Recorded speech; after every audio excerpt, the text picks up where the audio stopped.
नमस्कार, हिंदुस्तान 24 देख रहे हैं आप और मैं हूं आपके साथ विपिन चौधरी। धर्म क्या है? क्या परमात्मा एक है?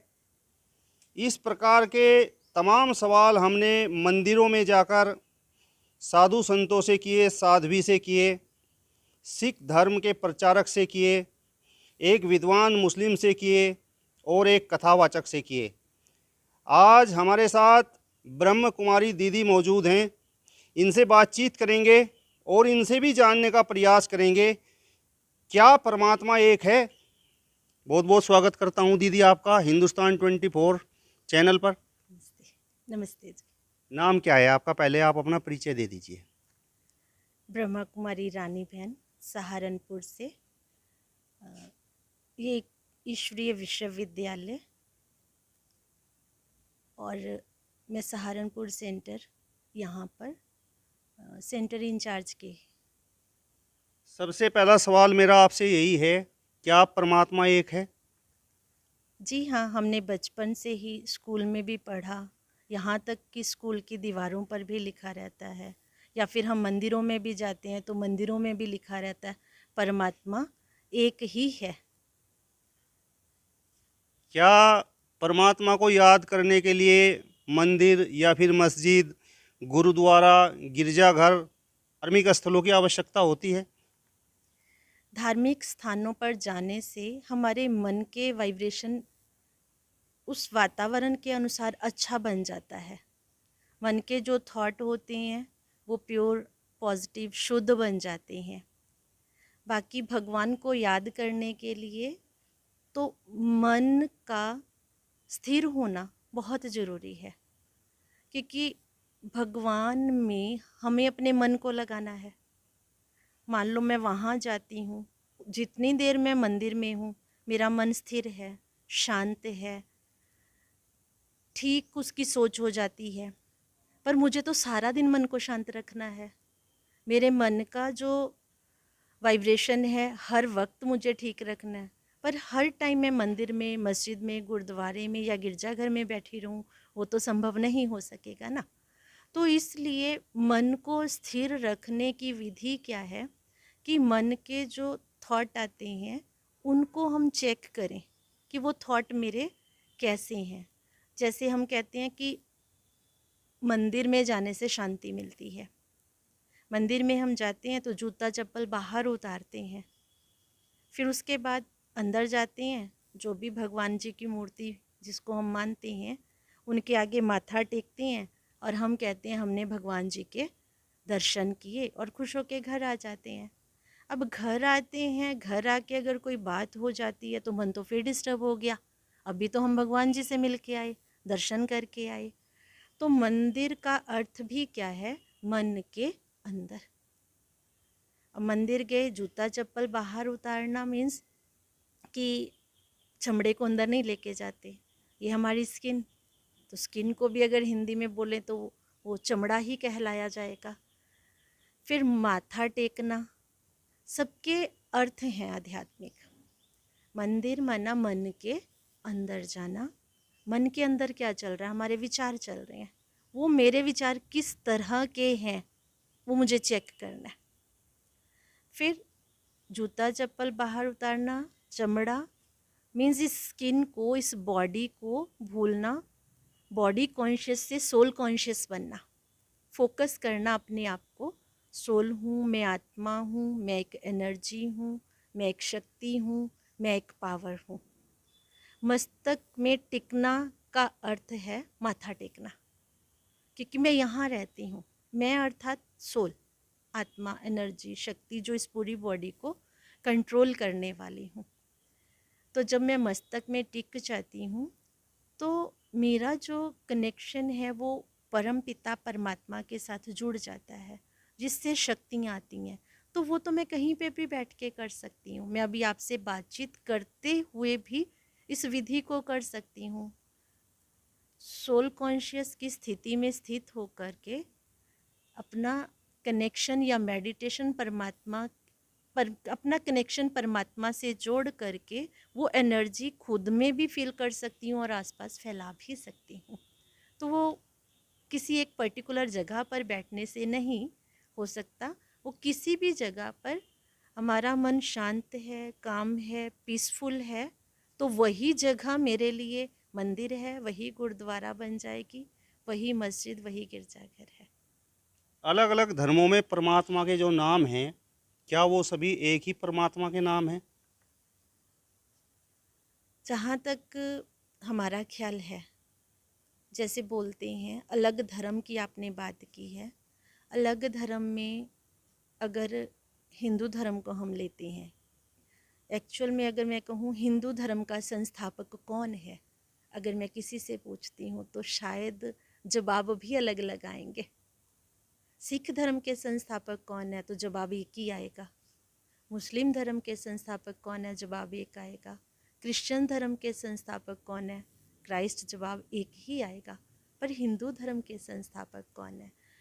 हिंदू धर्म वाले मंदिरों में जाते हैं तो मंदिरों में भिन्न भिन्न देवताओं की, देवियों की मूर्तियां हैं। जैसे वो बोलेंगे भगवान विष्णु जी हैं, भगवान श्री राम हैं, भगवान श्री कृष्ण हैं, तो अलग अलग। ऐसे ही बाकी जो धर्म वाले हैं उनका हम कहेंगे धर्म पिताएं, वो एक ही को मानते हैं। तो आपका क्वेश्चन, आपने मुझे अभी क्या पूछा कि क्या अलग अलग धर्मों में परमात्मा के जो नाम हैं, नाम, वो सभी एक ही परमात्मा के नाम हैं? हम तो कहेंगे एक ही के हैं। जैसे खुदा बोला, खुदा मीन्स खुद आ, उसका जन्म नहीं होता। जैसे बाकी जितने भी हम दुनिया में देखते हैं, जिनको भी हम मानते हैं, उनका जन्म होता है, उनके माता पिता होते हैं, स्कूल में जाते हैं, शिक्षा ग्रहण करते हैं। पर भगवान वो जिसका कोई माता पिता ना हो, पर वो सबका माता पिता हो। तो खुदा मीन्स खुद आते हैं और खुद आकर के अपना जो भी कर्तव्य करना है वो करते हैं। तो ऐसे ही स्वयंभू भी बोला जाता है। स्वयंभू मीन्स अपना रचयिता आप ही हैं, वो उनका कोई रचयिता नहीं है। अलग नाम और क्या ले सकते हैं हम, जैसे महावीर हुए, महात्मा बुद्ध हुए, या गौतम जी कहें वो हुए, तो सब ने जो उंगली का इशारा किया, या गुरु नानक देव जी ने भी किया। सिख धर्म में भी लिखा सचखंड वसे निरंकार, निरंकार को कहत सदा शिव, कि उनका नाम सदा ही शिव है।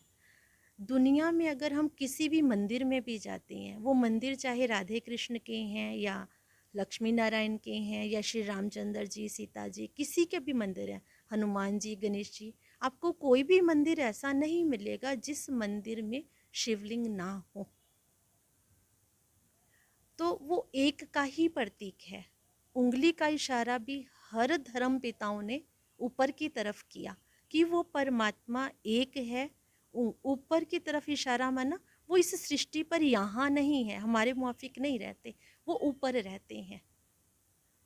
तो नाम अलग अलग हैं पर परमात्मा तो एक ही है।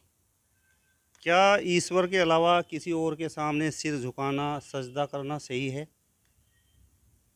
सही तो मैं इस रीति से मानूंगी, हमारी भारतीय संस्कृति ये रही कि कोई भी हमारे बड़े हैं, माता पिता हैं, सिर झुकाना तो क्या पैर तक भी छूते हैं। ये हमारा एक रिस्पेक्ट रिगार्ड है। दूसरी बात है, हम सिर झुकाते हैं तो हाथ जोड़ते हैं, ऐसे मस्तक पर भी हाथ जाता है और ऐसे हार्ट पे भी जाता है। तो ये एक हार्मनी है कि हम दिल से भी, और मैं आत्मा आपको अच्छे से रिस्पेक्ट रिगार्ड दे रही हूँ। तो सजदा करना या सिर झुकाना कोई बुरी बात नहीं है, परंतु एक बात कहूँगी कि अन्याय के आगे नहीं सिर झुकाना चाहिए, विरोध भी नहीं करना चाहिए, पर अपनी स्थिति में टिक करके शांति के जो वाइब्रेशन है वो वाइब्रेशन ज़रूर फैलाने चाहिए।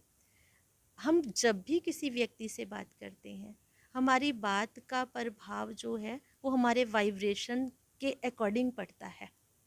मैं आपसे अच्छे से बात कर रही हूँ पर मेरे वाइब्रेशन अच्छे नहीं हैं, मैं मन में आपके लिए अच्छी सोच नहीं सोच रही, तो मेरी बात का प्रभाव आपके ऊपर उतना नहीं पड़ेगा। मैं बोलूं भले कम, पर मेरे वाइब्रेशन आपके लिए, सामने वाले व्यक्ति के लिए अच्छे हैं, तो कम बोल में भी मेरी बात का आपके ऊपर ज़रूर प्रभाव पड़ेगा। क्या अलग अलग धर्मों के लोग अपने रीति रिवाजों से पूजा अर्चना करके परमात्मा को प्राप्त कर सकते हैं, स्वर्ग को प्राप्त कर सकते हैं, या किसी एक विशेष धर्म के लोगों को यह अधिकार है कि वे अपने रीति रिवाजों से पूजा अर्चना करके परमात्मा को प्राप्त कर सकते हैं, स्वर्ग को प्राप्त कर सकते हैं, जन्नत को प्राप्त कर सकते हैं? ये किसी एक व्यक्ति विशेष या कोई विशेष धर्म के लिए नहीं है कि स्वर्ग की प्राप्ति किसी एक विशेष उस धर्म की आत्माओं के लिए वही स्वर्ग में जाएंगी। ब्रह्मा कुमारी इसका मानना है कर्म श्रेष्ठ, चाहे वो किस भी धर्म के हैं, अगर उनके कर्म श्रेष्ठ हैं। मान लो मैं पूजा पाठ करती हूँ, धूप बत्ती भी करती हूँ, वेद शास्त्र ग्रंथ उपनिषद जो भी हैं उनका भी मैं अध्ययन करती हूँ, पर मेरे जो थॉट हैं वो अच्छे नहीं हैं, तो क्या मैं भगवान को पा सकती हूँ? मैं आपसे पूछती हूँ या फिर पब्लिक से भी पूछती हूँ, क्या भगवान मेरे से खुश होंगे? अगर मैं इनमें से कुछ नहीं करती पर कर्म अच्छे हैं, दिन भर में मैं चाहे अपनी सर्विस में हूँ, चाहे मेरा बिजनेस है या मैं हाउसवाइफ हूँ, उसमें मैं अपनी जिम्मेवारियों को निभाते हुए और इन बातों का ध्यान रखती हूँ कि मेरे द्वारा किसी को दुख नहीं मिले, मेरे से झूठ कोई दिन भर में ना बोला जाए। जो परमात्मा ने या धर्म पिताओं ने या हमें स्कूल में शिक्षा मिली है, टीचर भी गुरु होते हैं, उनके कहे के अकॉर्डिंग मैंने अपनी लाइफ में उन जीवन को, उन नियमों को अपने जीवन में उतारा है, तो मुझे लगता है कि मैं भगवान को खुश कर सकती हूँ, क्योंकि कर्म प्रधान है। गीता में भी आया, कर्म किए जा, फल की इच्छा मत रख, जैसा कर्म वैसा फल, आज नहीं तो अवश्य कल। तो कर्मों की गति अति गुह्य है। ये मेरा कर्म है, जो मैं कर्म करूँगी वैसा ही मुझे फल मिलना है, फल अर्थात मुझे भाग्य मिलना है। और कर्म करना मेरे अपने खुद के हाथ में है, मैं जैसा चाहूँ वैसा कर्म कर सकती हूँ।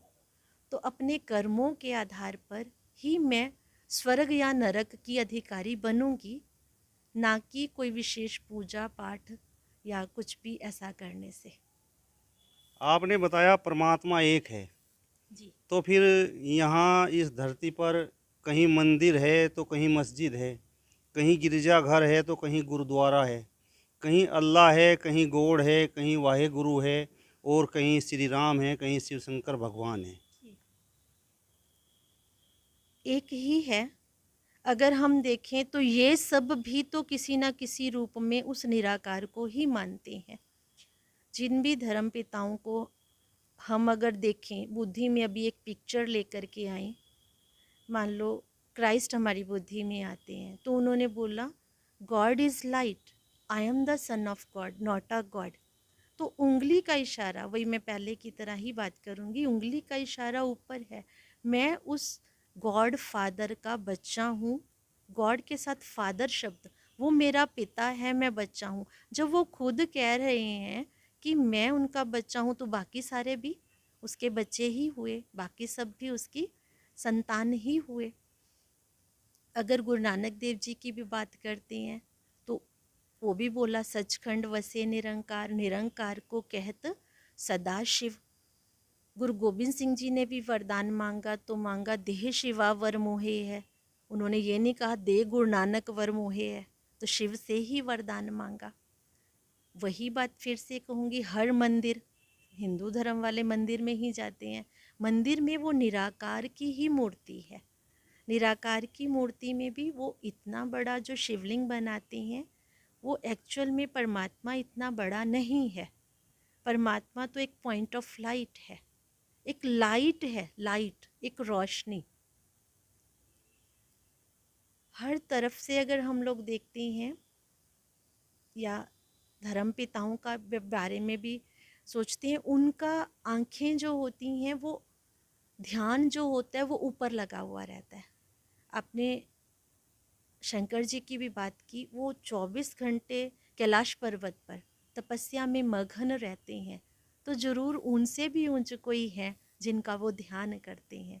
और 24 घंटे फिर श्री रामचंद्र जी अगर भगवान हैं, उन्होंने उनके लिए भी कहते हैं, जब उन्होंने लंका का पुल पार करना था तो शिवलिंग की स्थापना की और शिव के ऊपर जल चढ़ाया, तो रामेश्वर मंदिर माना वो राम के भी ईश्वर शिव ही हैं। तो शिव ही हैं जो परमात्मा है, ज्योति है, बिंदी है, निराकार है। इतना बड़ा शिवलिंग बनाया ताकि हम उस शिव के ऊपर जल चढ़ा सकें, पूजा कर सकें और फूल चढ़ा सकें। एक्चुअल में जो स्वरूप है उनका, वो तो एक बिंदी जो लाल रंग की या सफ़ेद रंग की होती है, वही परमात्मा है।